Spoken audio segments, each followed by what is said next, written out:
Yeah, now it's 31, 32 people joining. I think we can start. Yeah, thank you for joining this session today. My name is Hiroki, education lead of this practical webinar. I'm going to actually ask Heather to chair this session. So Heather is actually working on at the Niagara Health Knowledge Institute, and she has worked on REMAP-CAP project, including informed consent. Actually, she's currently leading in collaboration with the Office of Patient Experience and the Niagara Health Engagement Network. So she has a lot of experience in consent, also PPIE activities as well. So Heather, can you just start sharing this session, please? Sure. Thanks so much, Hiroki, and thanks for the invitation to chair today's session. I have the pleasure of introducing our two speakers for this afternoon, Irene and Zoe. So first, I'll start with Irene. So Irene Watpool is the research program manager in critical care at the Ottawa Hospital. She has extensive experience implementing over 65 clinical trials in the ICU and brings a wealth of knowledge to her role. Irene also has a background as a registered nurse in several clinical areas, including cardiology, emergency medicine, and critical care. And Zoe Levi has recently joined the Practical platform as the ethics coordinator. And Zoe has experience including working at both the institutional and independent research ethics boards, and has reviewed and approved several research studies, including clinical trials. So thanks so much for the both of you for being here today to share your experiences, and I'll hand it over. I'm just going to go ahead and share slides.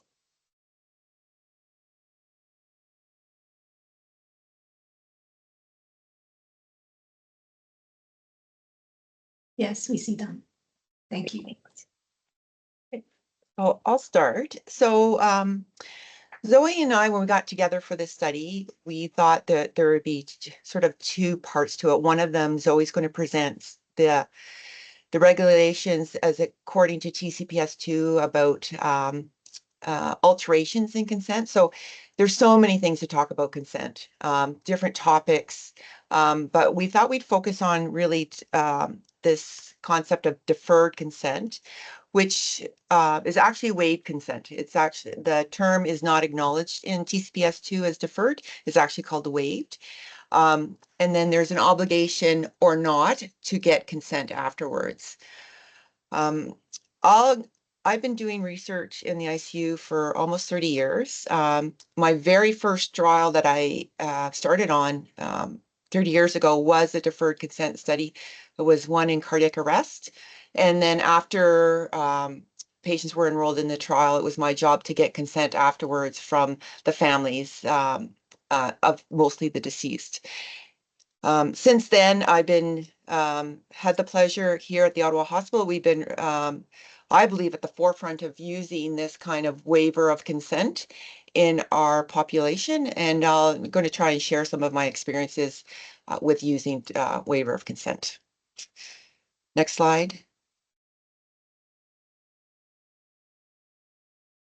And yes, and the next slide. Lots of research going on about consent. When do you approach for consent? Who approaches for a consent? Right now, there's a lot of focus on what the consent materials will look like. Is it visual? Is it the old traditional consent form? Is it a booklet? Is it a pamphlet? There's a lot of questions about like the length of the consent. I personally, my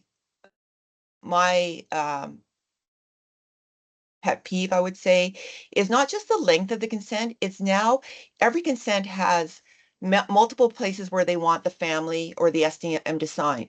Do you want your information linked? Do you want your are you okay for future research? Are you okay for having your stuff biobanked?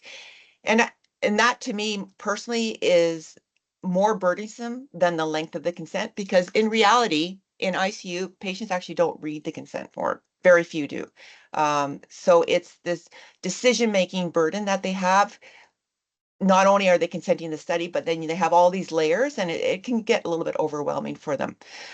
Needless to say, there's a lot of work that has been done, but a lot of work that still needs to be done because, as we all know, change is very slow. Okay, next slide.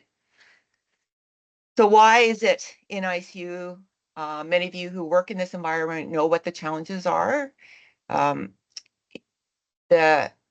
First of all, for most part, we can't get consent from the patient themselves. So then we're dealing with family members, and then we're asking family members to speak on their SDM's or the patient's behalf, which they may or may not know what the wishes are. They may not be close to them.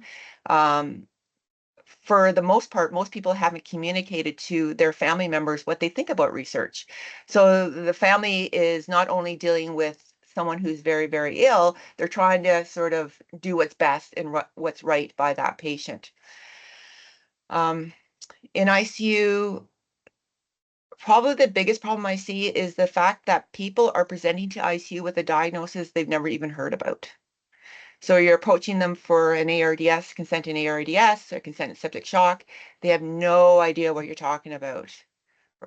And sometimes trying to describe these conditions is very, like sometimes I don't even understand it. So trying to get that message across to the family members can be very, very difficult. The patients, like in ICU as well, a lot of our studies, they want to conduct the intervention early. The earlier that they have it, the more exposure that they have to the intervention. They also are wanting them not early, but actually go to the next slide. Sorry. I'll get into a little bit more of the details about why we use deferred consent a bit later. So types of consent, a priori, that's the most common one. You know, it's great when you can get a prior consent from the patient themselves. It really, really is the nicest, easiest thing to do. Unfortunately, in ICU, we don't have that luxury. We can get a prior consent from the SDM, and if the conditions are right, that's a great way of doing it. Because of the difficulties we have in ICU, we now have this waived with the obligation to consent afterwards or truly waived consent. And we'll talk a little bit more about that. And how do we get consent? We can get consent over the telephone. We can get written. Some studies allow us a verbal consent, email. Some have used DocuSign. Some use Adobe Sign. One of the problems I'm finding in Ontario with the CTO is that, unfortunately, we're dealing with now all different boards. So me as a clinical research coordinator, when I'm working in that role, I'm used to how our REB does things, what they allow, what they're comfortable with. When now that we're using CTO, we're dealing with other outside REBs, and we're trying to get familiar with what they're comfortable with.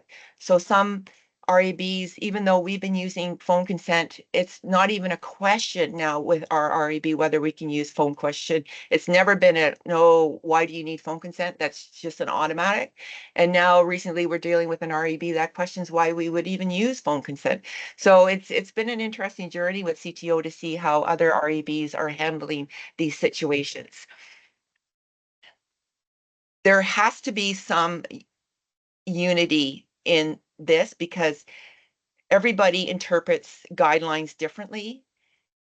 I understand that, but sometimes it becomes more of a, which REB is more ethical than the other REB. They say this is absolutely wrong, this is right. How can this be wrong and right, and yet an REB says this is wrong and right, and they're opposites.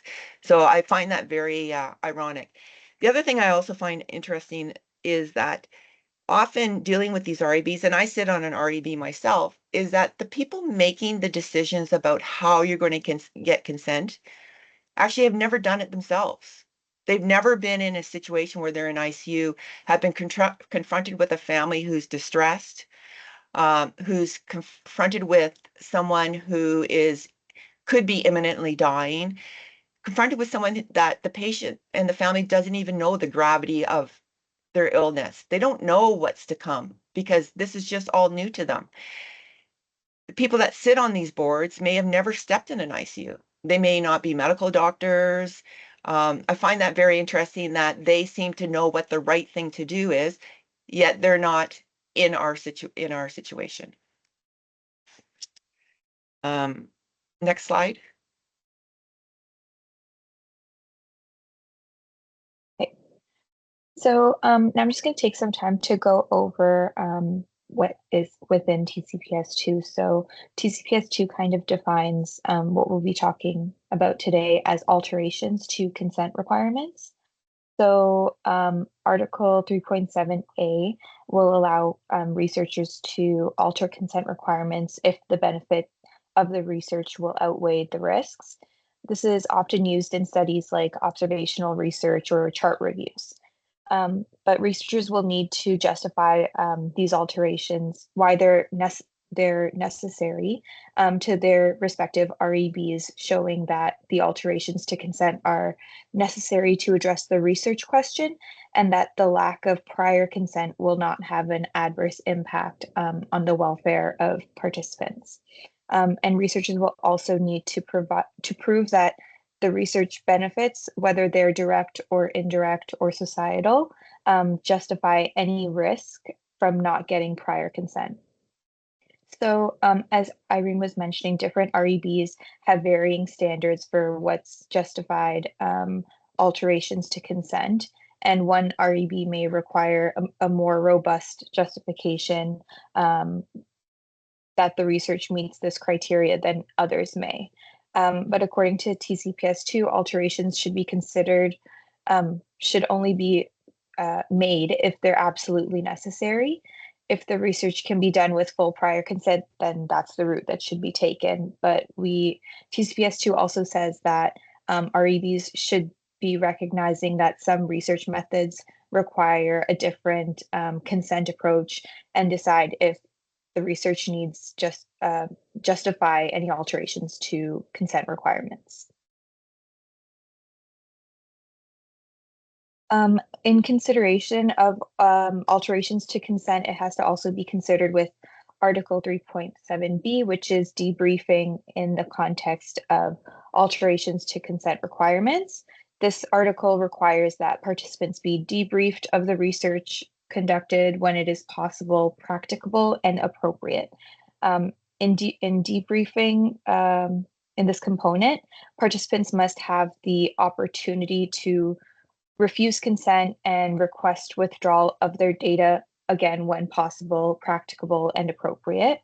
And where alterations to consent have been used, debriefing is an important tool to maintain the participants' trust in the research community.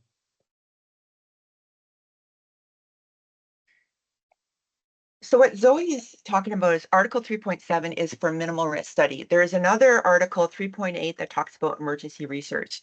So when you're applying to your ethics board, you have to know in advance what article you're applying for. Is it low risk or is it because it's an emergency? And sometimes it's a combination of both. So most people are used to retrospective chart reviews getting waiver of consent.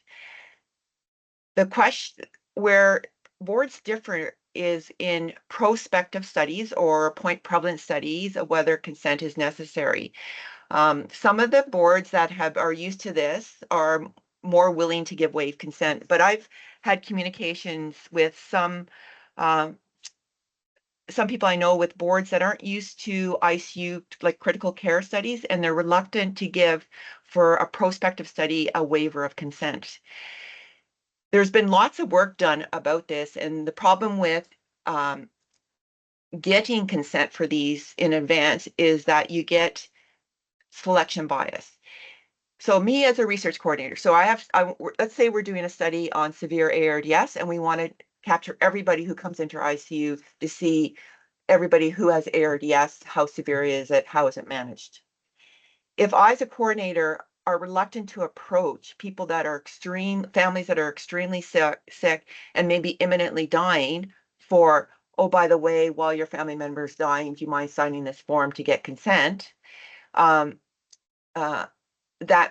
a lot of people won't do that. And so then you're only going to get consent from people that are the healthier group and not the sick group. So that points to selection biases. So most REBs, thankfully, are giving that waiver of consent for prospective studies. And for the most part, they're not asking us to do a debrief afterwards. They're just blankly giving us for consent. Some studies where we're taking blood draws and the blood draws need to be taken within a certain time frame. If it's an observational study as simple as that, then they're allowing us to get waiver of consent, but for the most part, we've had to get consent follow-ups afterwards to ask the family or the patient whether we can keep the samples. Sometimes with certain studies, you have to get creative. We were involved in a study that was looking at patients who came in acute renal failure who were receiving dialysis. So we received waiver of consent, total waiver of consent for the prospective portion of that study. And if patients survived at 6 months, they wanted a quality of life questionnaire. So for the first part of the study, we had waiver. And then at the point of 6 months for survivors, we were able to get a phone consent to get our quality of life questionnaire. So sometimes you can mix the consent models within the study. When you do, okay, next slide.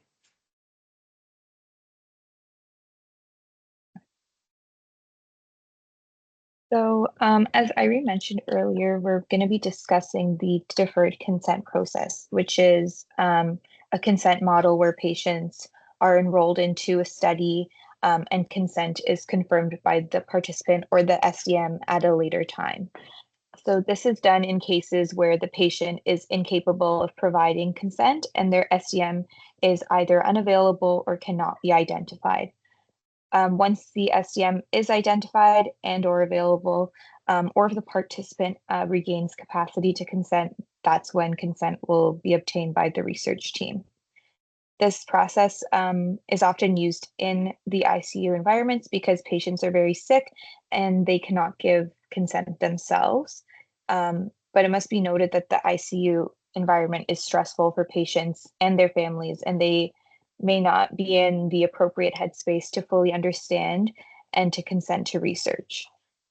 When the patient is admitted into the ICU, it's also possible that the SDM is not with them. And also we have to consider that many of the studies done within the setting have a short window of time for a patient to join. Some might be less than 72 hours or even as few as 24 or potentially lower than that, depending on the study. And this enrollment window, it may not be enough time for the study team to find and get into contact with the SDM to get them to consent. There also are cases where the patient may have been transferred from a hospital that's far from their home. And there's many reasons why an SDM may be unavailable, as I mentioned, distance or perhaps their work schedule. There may be a case where the patient does not have any known family or friends to act as an SDM. In these situations, the study team, in situations where we're going to be using deferred consent, the study team will attempt to contact the SDM. If they can't get in touch with the SDM or there's no SDM identified, the patient will be enrolled using deferred consent. And once enrolled, the study team will continue to attempt to contact the SDM until consent is confirmed when practicable. Okay, so this article 3.8, this is typically what's used when trying to get deferred consent processes approved by the REB. So it's titled Consent for Research in Individual Medical Emergencies. So Article 3.8 discusses situations where an individual's needs urgent medical care, but they can't provide consent for research because they are unconscious or they lack decision-making capacity. And if waiting to get consent from an SDM could cause harm to their health, researchers can enroll patients without a priority consent. The underlying assumption of Article 3.8 is that participants could not receive any direct benefit of the research without setting aside the need for researchers to seek prior consent of participants or of their SDMs. But it's unethical to put participants in an additional risk without their consent if there's already an effective standard of care available, unless it can be clearly shown that there is a realistic possibility of meaningful improvement to the participant's condition. So researchers must also continue to attempt to contact the SDM if practicable, as I mentioned, and those efforts must be documented. And if the participant regains decision-making capacity, they must be promptly given the opportunity to consent to their continued participation as soon as possible. So when you're submitting to a request to the REB to use deferred consent justified under 3.8, keep in mind that because patients' incapacity to make decisions puts them in circumstances that make them vulnerable in the context of research, prospective participants for emergency research are owed special ethical obligations and protection that aligns with the risk involved.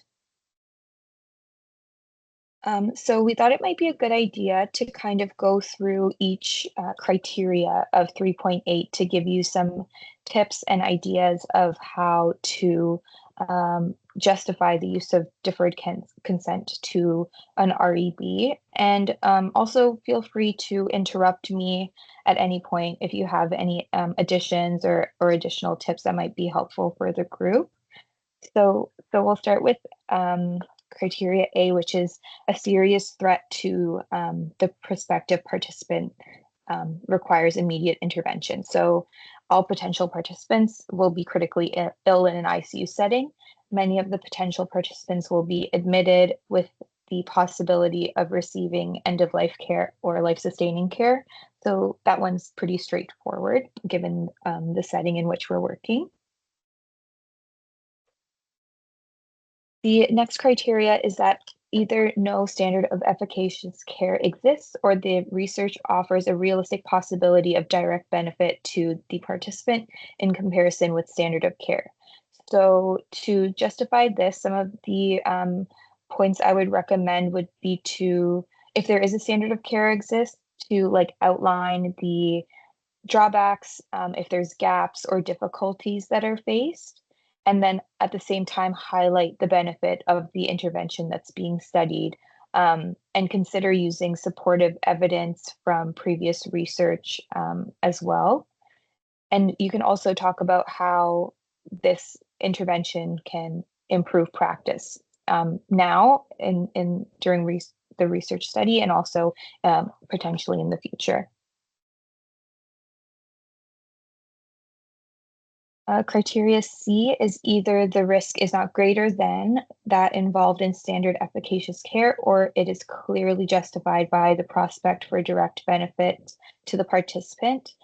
So, as I mentioned, being in the ICU environment makes potential participants vulnerable. This may be more of a focus for REBs.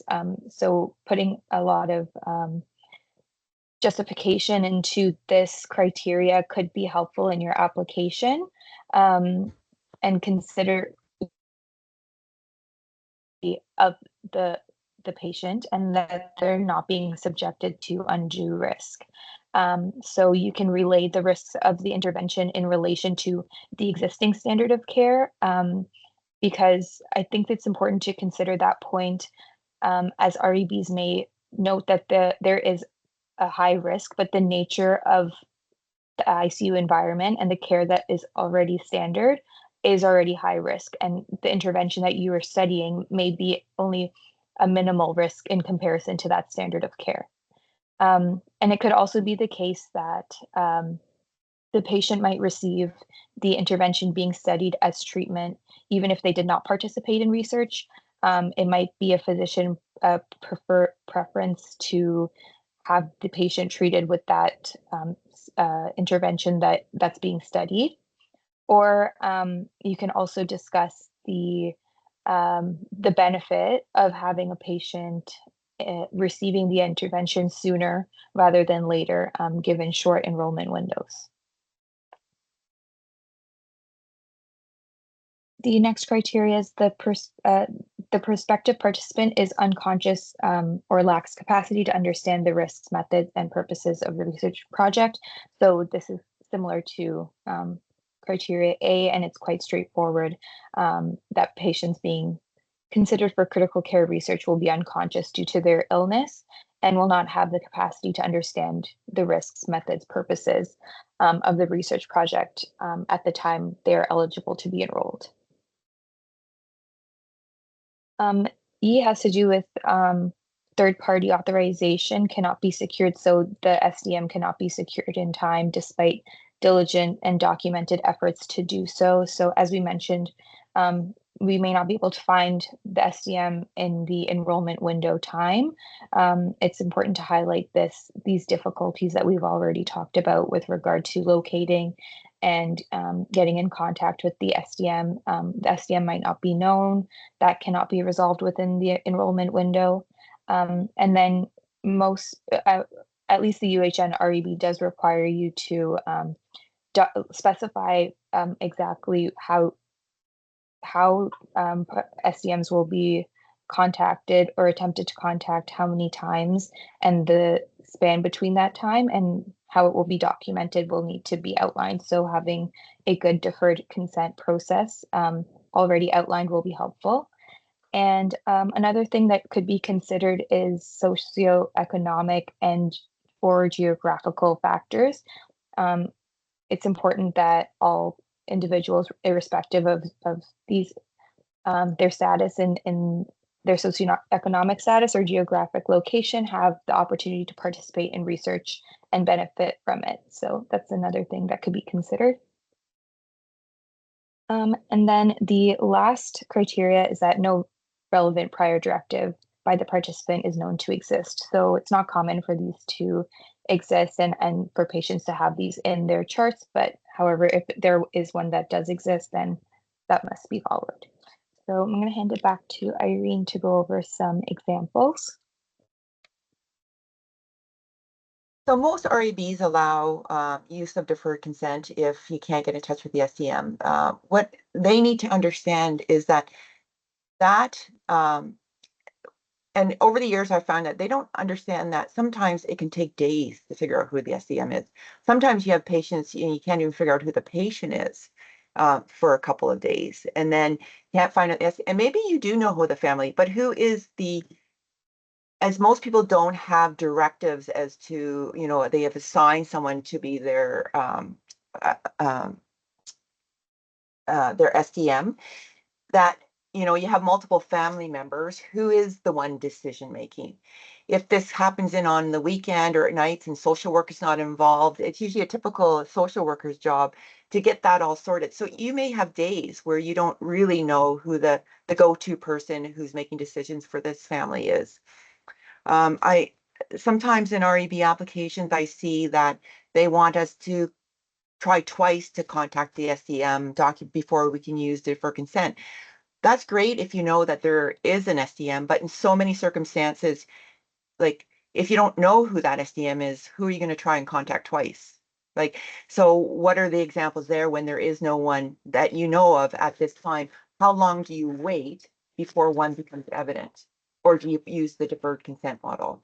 So they have other times here at the Ottawa Hospital, fortunately, our REB has allowed us to use emotional unavailability as a reason to use deferred consent. So for example, we'll ask the clinical team how the family's coping. They'll have an idea about, we just spoke to them, they're totally overwhelmed, they're sobbing, just please don't approach them at this time. I've had an example where I went into the hospital to put someone who had a subarachnoid hemorrhage, into a study. I was speaking to the husband, and his wife had just come back from her second OR having an intervention because of her subarachnoid hemorrhage. And I knew as soon as I started talking to him that he was not hearing the words that I was saying. So even though he was standing right in front of me, we made the decision to put the patient under deferred consent. And then afterwards, we went back and got consent from the family afterwards. Again, I realize that some REBs don't like that. When they feel if you're there, you should try and get consent. My argument is, okay, so maybe I could have gotten a written signature on the paper, but is that truly informed consent? He would have signed anything, I think, that gentleman. Another situation I was in, I remember we could use deferred consent for, it was a blood transfusion study. So before someone had their first transfusion, they got randomized to blood that was of two different ages, like how old it was. So I went to enroll the patient. The family was at the bedside. I asked them if they could be part of the study. They thought it would be okay, but then they had to consult with other family members. In the meantime, the clinical team wanted to give the transfusion.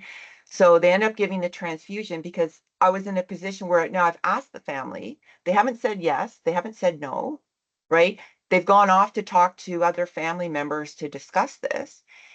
So then the clinical team went ahead and gave the blood transfusion. And when the family did come back with the consent, I couldn't put them in the study anymore, even though they had agreed to.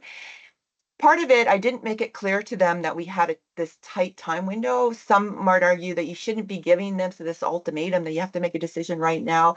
It's very tricky. As a member of the REB, we were just approved a study where even when the patient who's coming in for a stroke is competent, they feel competent to give consent, what is our obligation to get consent at that time? Patients dealing with a stroke, you're asking them, you have about a half an hour to give them this intervention, let's say left in your window or even less. You ask them whether you're put in that situation where you've asked them, but they can't make the decision right there and then, right? That they want to refer to family members or things like that. So in those circumstances, the REBs are allowing us to put them under deferred consent because it isn't enough time to make a decision. And they've weighed the value of the research at their end, and they feel that's okay to put them in the study. So another time that we use consent is, so maybe the patient's been in ICU for a while, but let's say the decision to start like dialysis all of a sudden is made. They need to start dialysis, and now their potassium's high, and they've tried to shift them, and they want to start dialysis right away.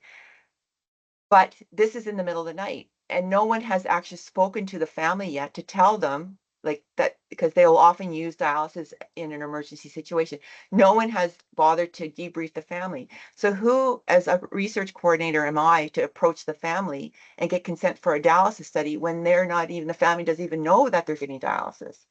So in that situation, we too have used deferred consent to put the patient into the study. And then once the family is updated, then we get their permission, and then we can negotiate the terms of the consent at that time. You know, I don't know if anybody has any other examples where they felt that they've used deferred consent and they feel that that was clear in their mind a good time to use it.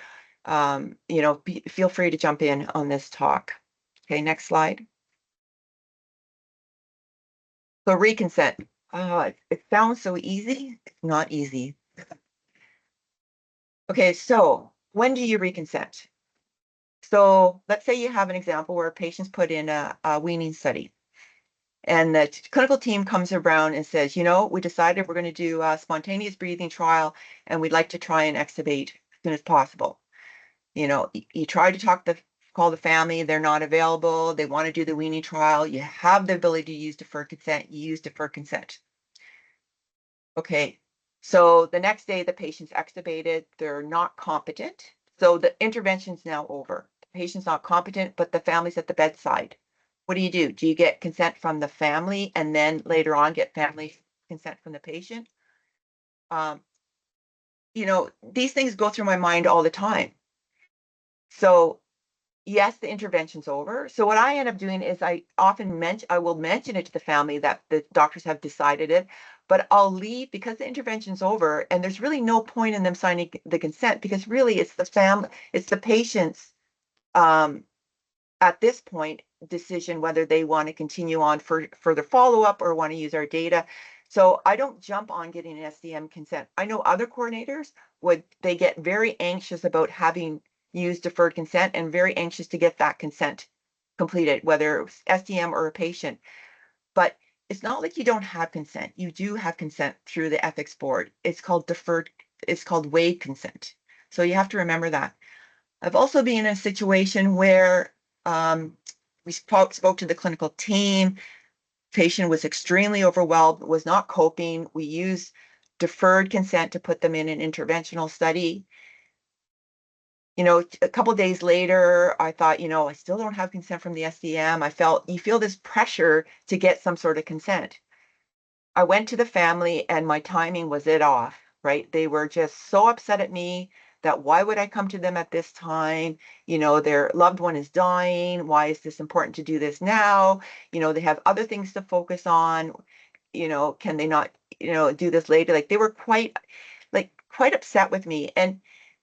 And I don't know when the right time is. Again, you're feeling this pressure to try and get consent, but if you have to do a case-by-case evaluation about when is the best time.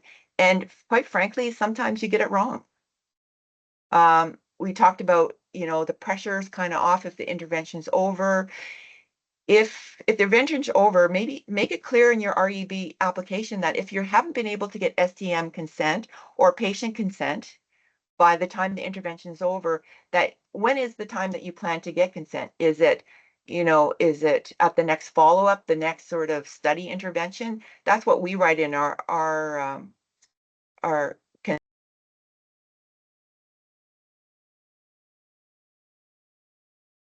Oh, Irene, you went on mute. Sorry to interrupt you.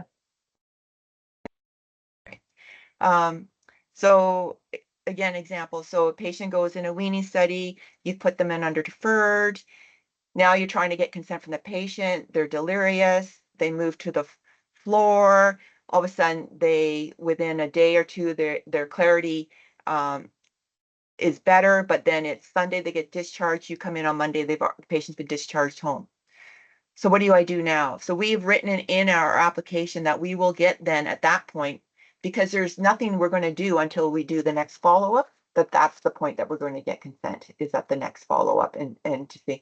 And it's quite frankly, it's a better time. The patients are often in a better place. They can process what they've been through. They understand, you have a better explanation about what went on. So just write it in your ethics application. Another controversial time is what happens if you put someone in deferred consent and the patient dies. Fortunately, RAB has allowed us to use that information that's put in the application. I know that other RABs still require you to call the families to get permission to use that data. The question that I have to these RABs is, when is a good time? So someone has come in a trauma, it's an unexpected death. You tell me, REB, when is a good time to contact these family members? Because I don't know, right? And I don't know if anybody knows, but you have to establish when is the appropriate time, because again, people will get mad at you if you're calling too early and if you're calling too late. So you really need to be comfortable at the timing of your call, that you have the REB behind you when you do that sort of thing. Next slide. Okay. So we've kind of gone over like the theory, I guess, and the regulatory requirements, some tips of what you could do, but we thought it might be helpful to show you actual examples of what we write in our REB applications with regard to deferred consent. So there are 3 questions that we get asked in the initial submission form by UHN's REB, and I'll go through each one. so you can kind of see some verbiage that's used. So the first question is, please describe the proposed consent procedures, including an explanation of the nature and extent of the proposed alterations. So this is kind of where we'll describe the consent process and why we'd like to use it. So our study team wrote that we are interested in, we are requesting deferred consent because this is a minimal risk study and the time frame from screening to intervention is short. The primary objective for the study is to identify the invasive mechanical ventilation strategy that most effectively improves patient outcomes among a range of strategies. Therefore, it is advantageous to randomize patients as soon as possible to ensure validity of measurements. Obtaining consent for participation in any ICU study at a very early stage is rarely feasible due to the logistics of finding and identifying substitute decision makers, which may compromise scientific validity. Patients will be enrolled and randomized into the study once eligibility is confirmed. Consent will be deferred until appropriate substitute decision maker is found and contacted. The study coordinator will contact the appropriate SDM post-enrollment to explain the study and obtain consent. If the SDM does not consent to the study, the patient will be withdrawn.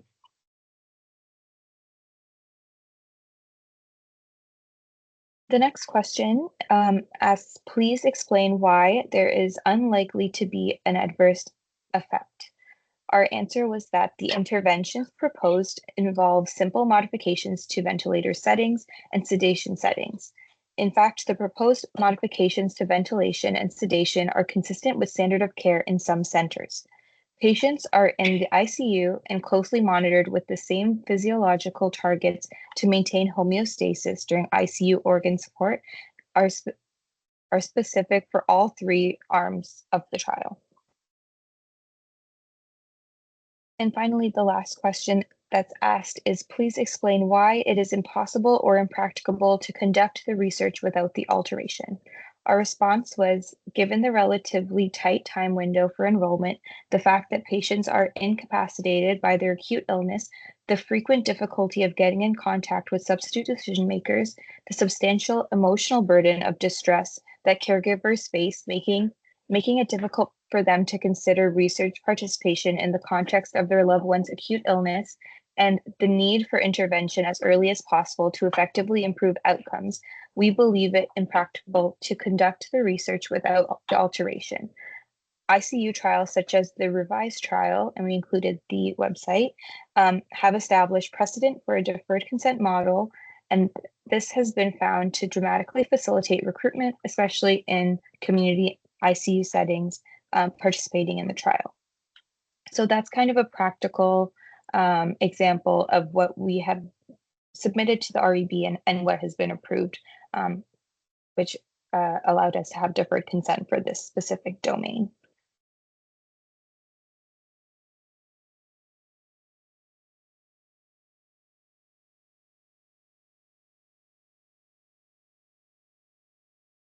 So we have a couple, sorry. No, you go ahead. So we just have a couple of scenarios that we'd like to pose to the group to kind of get you involved in the discussion and talk about maybe what you might do in these situations. So I'll hand it back to Irene. So we're hoping to have some sort of interaction here. I think, fortunately for all these sort of difficult situations, for the most part, we're really blessed that most people in their families are very receptive to research. That's been in my experience, and you always, whenever you get like a difficult person, you have to remember there's like 9 others that it's gone smoothly. They're grateful for participating.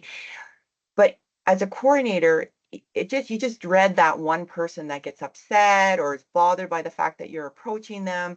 We get this comment, are you experiencing my loved one like a guinea pig? Or like, don't you know how sick they are? Like, how could you be asking for research at this moment in time? And I don't know if other people have had that scenario, but we're just curious to know how people would deal with that type of situation. If we have any volunteers.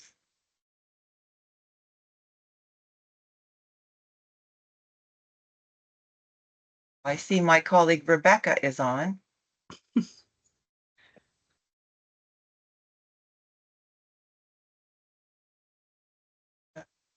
I'll keep an eye on the chat to see if anyone chimes in, but maybe I'll give a stab of going at this first. Okay. I think Sorry, I'm here now. I couldn't figure out how to unmute. I'm in the truck. Yeah, I guess you need to validate their feelings and saying, yes, I know they're very sick and I'm very sorry to approach you at this time. And acknowledge that you're thankful that they're listening to them. And just sometimes if you just let them vent for a little bit, then they're more receptive to discussing the study. Sometimes not, but then you don't win them all. And I totally agree with Irene that it's the one bad encounter that really kind of stays with you for quite some time afterwards, making you kind of hesitant to approach patients for study.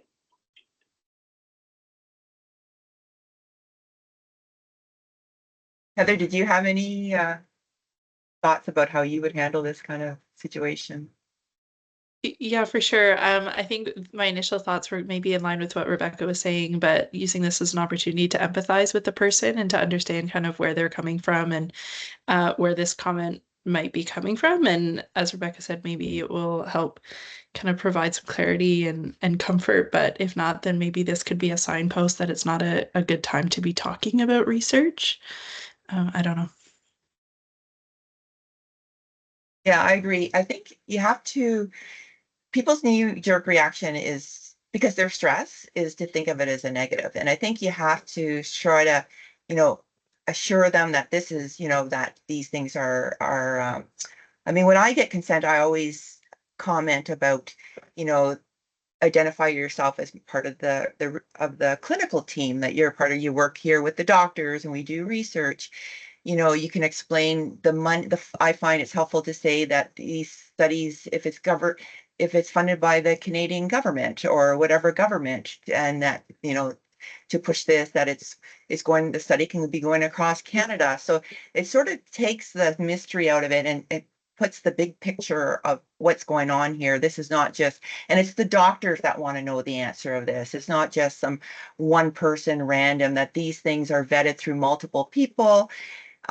So be sure to reassure them that this is not just some sort of random research intervention, some lab thing that they're doing, that there's been a lot of work that's been put into this to get to the point where we're at this stage of this study. So just painting that picture, I find, is very helpful and reassuring to the family members.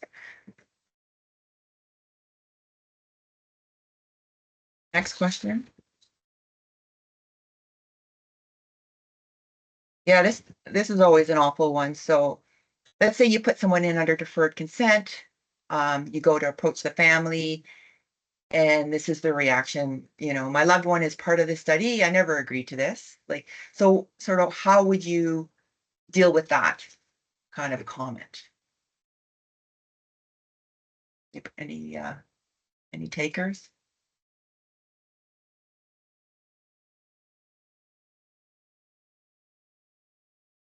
Just see there's a comment in the chat here, Irene and Zoe from Viniac, and it says it also helps to mention that there were a few patients enrolled before them to provide some context. Oh, that was for the previous question. My apologies.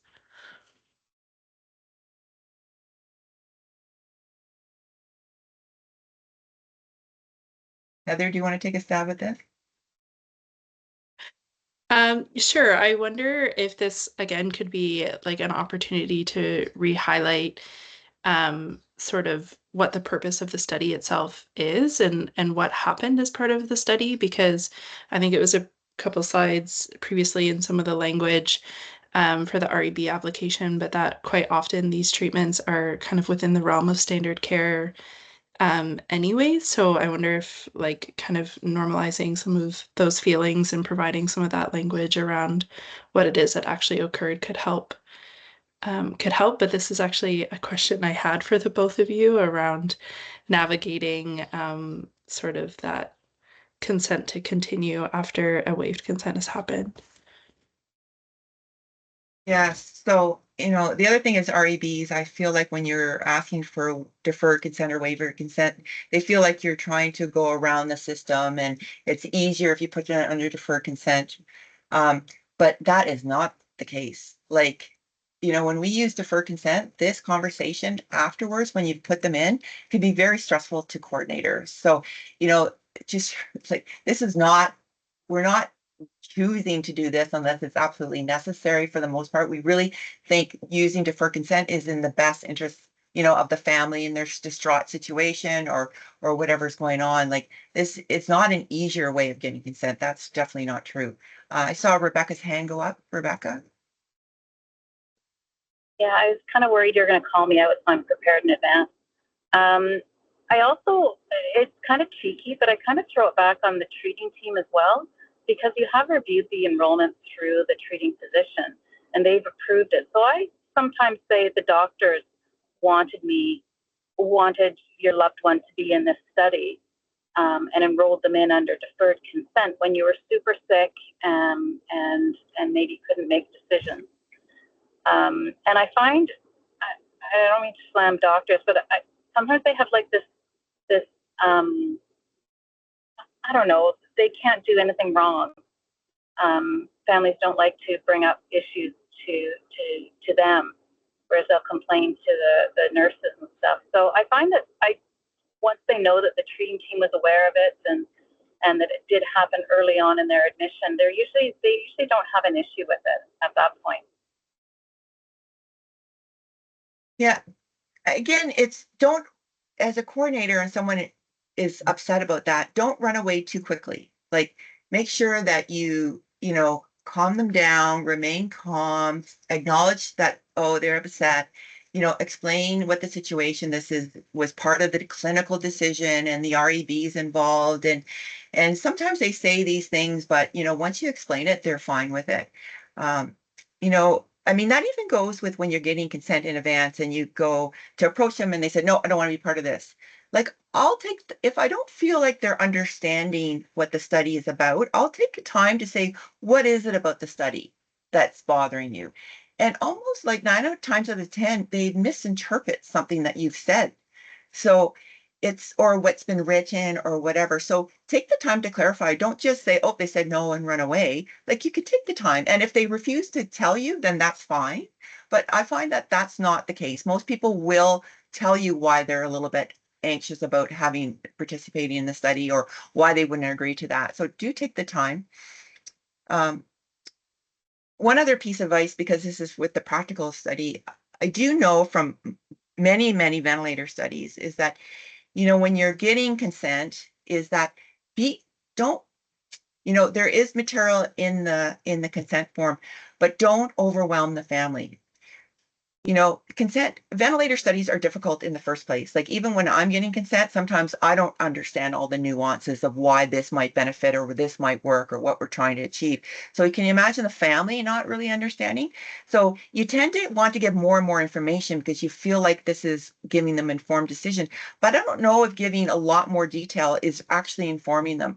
You have to be able to take a step back and paint the big picture of what we're trying to do. You know, we're trying to look at the ventilator the best way to manage, like, without getting into a lot of the details. I'm sure if there's someone on the REB, they don't want to listen to me to say that, but the details are in the consent form. But at times like this, it's not helpful, I think, for the family to get a lot of details. Yes, you can highlight some of if there's a lot of risk and things like that, that's always important. But sort of why you're doing this can get a bit messy when you're trying to explain that.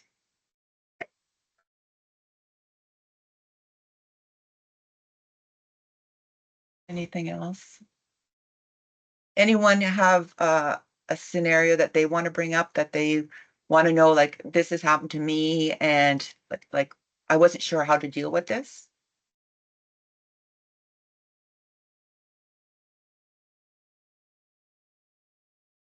You know, doing research in ICU, you got to have a bit of a tough skin. And yes, it hurts when they refuse. Yes, it hurts when they get angry. But patients if they get angry not just at you, they'll get angry at the clinical staff. They're upset about how the doctor spoke to them or that they didn't speak to them at the right time. Like, it just goes with the environment of critical care research. but like I said, for those people that are upset, there's so many people that are so grateful, and that's what carries you through, continuing research, and that's what keeps you going in research in the ICU is the positive experience when they say, yes, how can we not participate in this study? Because whatever they get, whatever arm they're enrolled in, it's going to help somebody else. Like that, those type of comments just sit with you for a long time. So they'll get through the tough times. So, and ask if you're nervous about asking a family member, maybe they don't want to participate, but you won't know until you ask them. So, yeah. Irene, I just see Carl has his hand up here to jump in. Carl, I think you're on mute. Apologies. Great, thank you. In Canada, are you required to have community engagement and community meetings to get deferred consent or waived consent on a greater than minimal risk intervention trial, emergency intervention trial? We do not. We only need a community member there is a community member on the REB. I don't know, Zoe, if you want to go in there. Yeah, so I don't think that's something that's required. We just kind of have to justify it in accordance with the Tri-Council policy statement, so TCPS2, which is what I was kind of presenting on, and make sure that all of those criteria are met and justified in accordance with the research that's being conducted. Yes, I think it's different in the States. Is that in the United States? Yeah, I believe if we have an emergency greater than minimal risk intervention trial and we want waived consent, we need to have community engagement and meetings and get input, which can help you on the back end, because when people ask you, why did you do this? We can, say that this was a time sensitive emergency intervention trial and we have community support. We just finished a study, and I don't know if Rebecca knows the numbers, but we got more refusals a priori, like if we asked for consent in advance, than we did when we put them under deferred and asked for consent after the SDMs afterwards. And I know that they're going to try and take a look at that, why that was. My sense is that people, when you ask them a question about participating in a study, especially when it's early on in a critical illness and there's a lot of people after them, like it's extremely stressful for them to make that decision. And they feel the burden of that decision. They feel that if they say yes and something bad happens, it's on them. If they say no and it could have helped them, that's on them. There's like this huge weight that you putting on their shoulders. And even if you try and take it off of them, saying the doctors are okay with this is something that they've looked at and they're content with you in either arm, versus when you put them under deferred or a waiver of consent and talk to them afterwards, the decision, they didn't have to make that decision. It's already been done. They just have to say whether they agree with it or go on. Like the decision is way less stressful for them, for the most part. So yeah, that's been our experience. Like some people they say it's such an easy decision, but such a hard decision because of that responsibility that they take on their shoulders in this critical moment. The other thing I want to say is sometimes, we talk about windows, how long is enough? Like if you're a cancer patient and you already know your diagnosis, you can give like 3 or 4, you can give a month to decide, a week to decide what treatment you want. Like how long is long enough in ICU? Is 8 hours long enough? Is 24 hours long enough? Even a couple of days, is that long enough to give people to decide an investigational drug? I don't know. I don't know what the answer is. Yeah. I'm just mindful of time here, so maybe while anyone's thinking about any last burning questions for you, I'll just go ahead and thank the both of you for sharing your insights and experiences with us today, and to the practical team as well for pulling us all together and facilitating. Thank you. And be sure if people have questions, reach out, because there are coordinators across the country that have tons of experience with this. They'll be happy to share their experiences, articles that they've submitted to the REB to support their case for why they want deferred, or, you know, there are lots of research that you can, if you're asking for these things to the REB, you know, the REB loves research. So give them some supportive research that justifies why you want to do what you would do, and just reach out. And, you know, it's quite a network within the research world, and especially in critical care. So everybody is happy to help.